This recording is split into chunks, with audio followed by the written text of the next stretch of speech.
Hello good people and welcome back to Level Up Your ELO. Today is December 12th, 2024, which means I'm a year older. And also today, as of a few hours ago, GUKESH made history by becoming the youngest classical world chess champion at the tender age of 18. That's one for the books, guys. There's a viral video of an 11-year-old GUKESH saying that he'd like to be world champion, and that day is today, my friends. So, this is not a recap of the game that made him the world champion, which is game 14, but of a game he played 2 years ago where he demonstrated Magnus Carlsen-like play. Let's get something out of this game. Let's boost our ELO. Let's get it! Round 1. Fight! This game took place in Reykjavik, Iceland, in the Reykjavik Iceland Open in 2022. GUKESH plays as white against Johan Hjarkjarson. Oh, before I begin, before I forget, if you find this content tolerable and it's helping you in your chess journey, please leave a like and sub. You have my gratitude. Let's get started. GUKESH starts with a d4 knight to f6.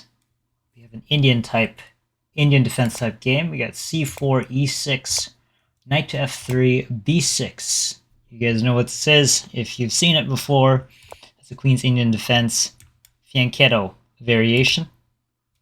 Bishop to a6, b3 defending. Bishop to b4, the usual poke, and after return to e7. Knight to c3, d5. Takes, and here. You'll notice that this is semi-open for white, but this is typical of this variation. Castle, king, both sides have completed development. You've got bishop to b7, putting this back in a relevant square. Queen to c2, occupying the second rank, eyeing the diagonals, light square diagonals, and also eyeing the semi-open file there on the c file. So GUKESH plays knight to e5, requesting indirectly through a game of chess, I want some imbalance. Let's see if you take this, d takes e, I double my pawn, but this opens up. And say you defend incorrectly, would say knight to, lots of arrows, knight to d7. It simply takes, open with a check. This is defended. And after takes, you have the connect and force special, where white is up a pawn, even though this is doubled, and up in position.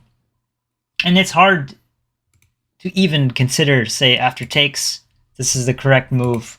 Rook 2. This opens up the semi-open file, and there's a lot of pressure hitting that pawn. So generally unpleasant. So after knight to e5, the opponent doesn't go that route, and instead activates the rook to e8. GUKESH activates rook to d1, and now we have c6. Defending that pawn, although in positions like this, where this is kind of open, this might be a little brittle and can be a target. e4, hitting the center. There's tension because there's a chance of capture, but this is central tension right here. Knight f to e8, just opening up the queen there, allowing, if need to, reroute to e6. That could be an option.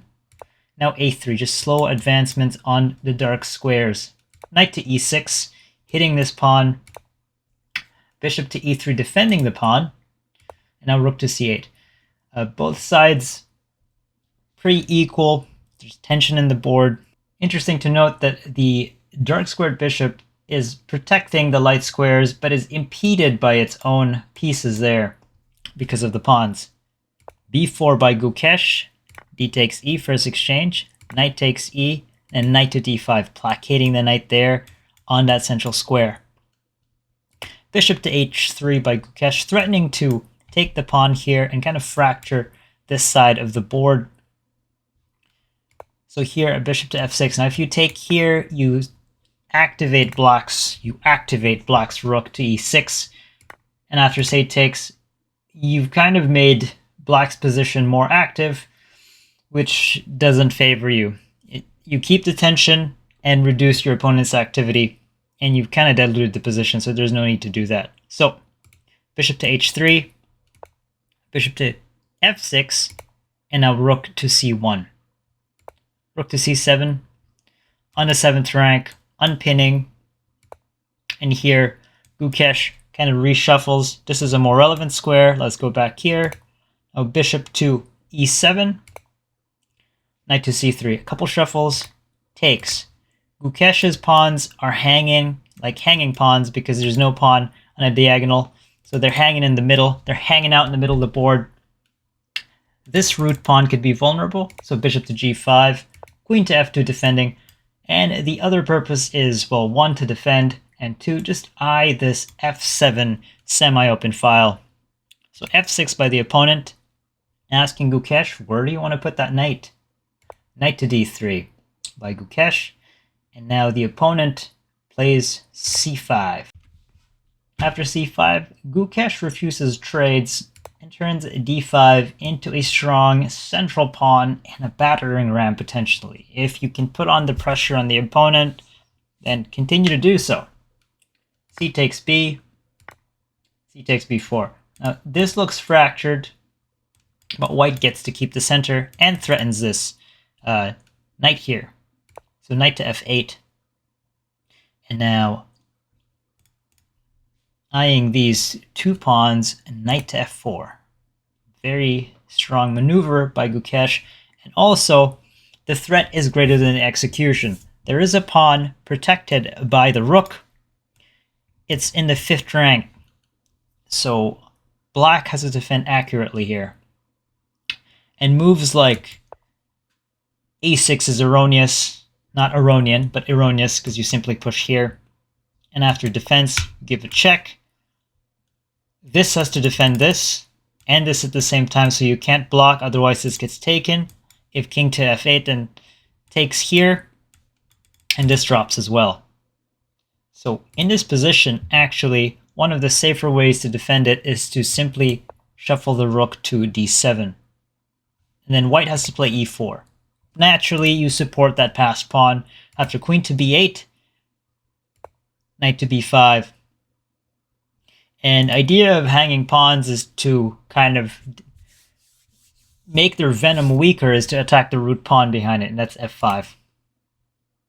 So, well, these two are a menace. If you take out the root pawn that's kind of protecting one of the hanging pawns, it becomes a lot weaker. But in this position, Hjarkjarson, I hope I'm saying that correctly, probably not, probably butchered it, challenges GUKESH's understanding of dynamic positions and plays queen to d6. Attacking this, but also offering this idea, which is essentially, it looks like a fork, and it is, but the offer is, after takes, do you want to take back or take the queen? Because if you take the queen, which is what GUKESH does, there's a check. And you either block with your queen or the bishop.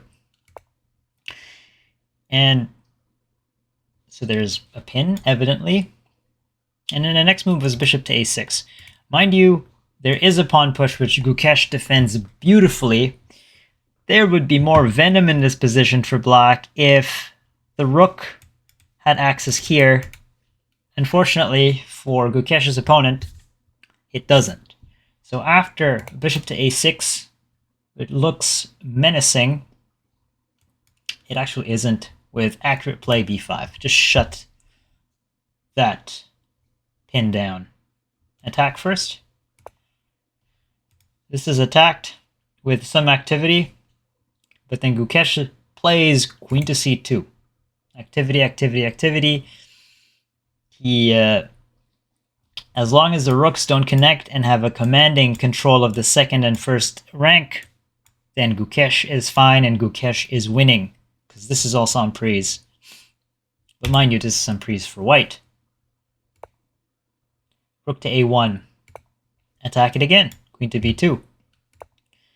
It goes to safe haven, attacking this twice. Knight to f5. Retreats. This is still protected. So bishop takes on f4. And takes here. This was emprise. So now knight to e7 was played. And here, Gukesh demonstrates super accurate play. The two rooks are disconnected. The challenge by the opponent to whether or not my calculation is better than yours is clearly not supported. Gukesh is better, but how does Gukesh convert this? Let's have a look. Knight to e7, protecting. King 2, f7. But mind you, the rooks are in a giant L. Knight to c6. After bishop takes c6, now we have b takes on c6. Now is that hanging? You guys tell me. It isn't. So if you take with either, your king, which is on f7, a light square diagonal, gets pinned.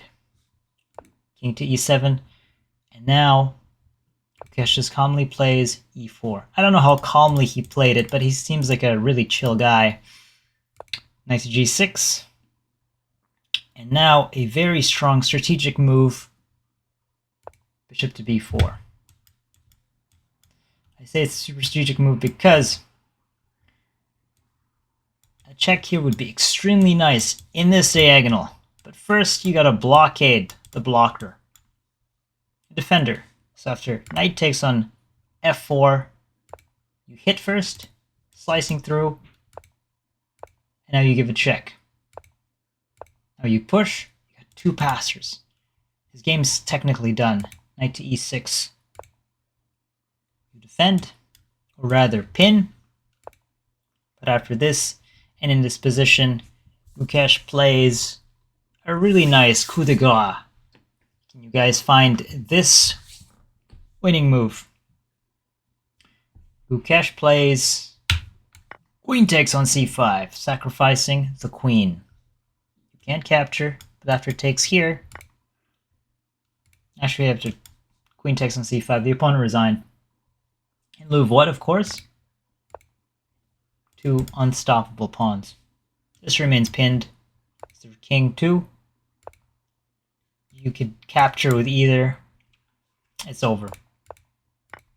Game's done.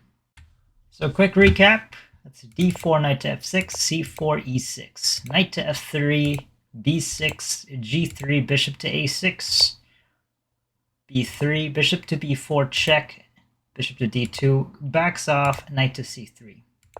d5, attacking the center, takes, bishop to g2, castle king, knight to b7, queen to c2. I'm drawing these arrows to show kind of the ideas. Knight b to d7, knight to e5. Asking the opponent, do you want me to double my pawns? But it'll be a bit more dynamic position when I get this opened. Opponent refuses. Rook f to d1, c6. e4, hitting the center. Knight to f8. a3, expanding on the queen side. Knight to e6. Bishop to e3. Rook 2, c8. b4, d takes. Knight takes. Knight to d5. Bishop to h3. Bishop to f6.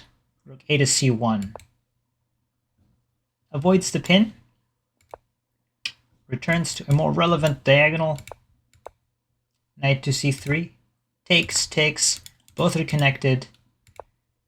Queen defends. Also eyes the semi-open file, so the knight gets booted. Reroute here on f4. There was an offer there for trade. He refuses, takes, and now make sure these two pawns go home methodically. Queen to d6 blockading, but also offering the exchange, which falls short. Takes, blocks, defends accurately at the end of the calculation. Hitting the rook again, and now removes the defender. You can't really touch it because your piece is on prise. Hits, forks. Now, two passers. The root pawn on d5 you cannot touch because of this. And now push, knight to g6. Brilliant strategic blockade, disconnecting the rook from c5. Push, check, Pin takes. Opponent resigns in lieu of game ending 2 beastly pawns on the 7th rank. If you get something out of that, guys, I'll see you guys later. Double peace.